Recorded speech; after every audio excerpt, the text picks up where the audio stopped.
Hi folks, Matt Easton here, Scholar Gladiatoria.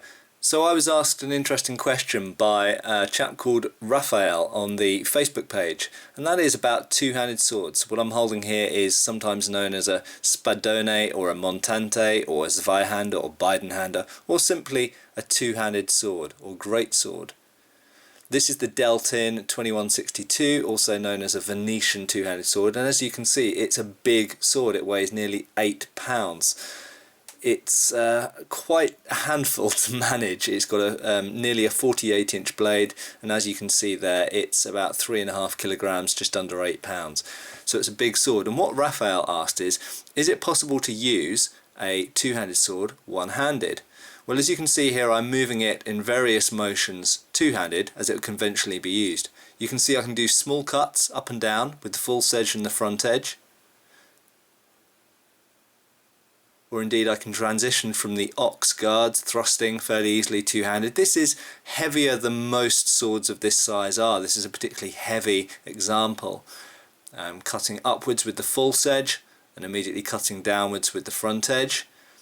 Moving in circular motions, moving all around. If we look at the Spanish and Portuguese montante manuals, we can see these sort of movements. I'm no expert on them by any means, but a lot of them are focused on fighting multiple opponents or defending a position such as a doorway or a bridge or things like this.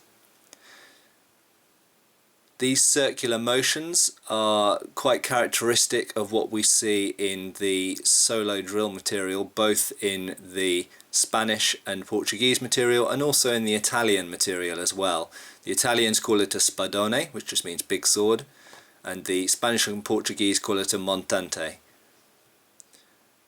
You'll see that whilst this sword is quite a handful for me two-handed, I can move it okay. If it was a lighter sword, say if it was 6 pounds in weight, which would be more reasonable for this sort of length of sword, then I'd be able to move it quicker. But it's a damn good workout anyway when it's an 8-pound sword moving it around. I deliberately wanted to move it around so you get a sense of how the sword moves two-handed first, and also get a sense of what an 8-pound sword looks like in motion. Here is what we see described more or less in De Grassi, and that is using the weapon as for one-handed thrusts, using it almost like a spear in fact. And this is what De Grassi suggests using it like one-handed. And you're using the maximum reach of the weapon, especially when you hold it at the rear by the pommel, like there. However, it is heavy, and it takes a bit of practice dealing with this kind of weight. Now, one-handed motions. Can I move it one-handed? I can. But man, that is hard work, let me tell you.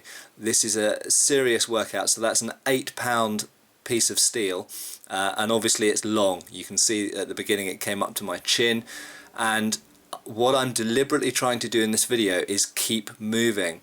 So I don't want to do lots of edits. I haven't cut it down. I want you to get a sense of what it looks like to manage this size of weapon.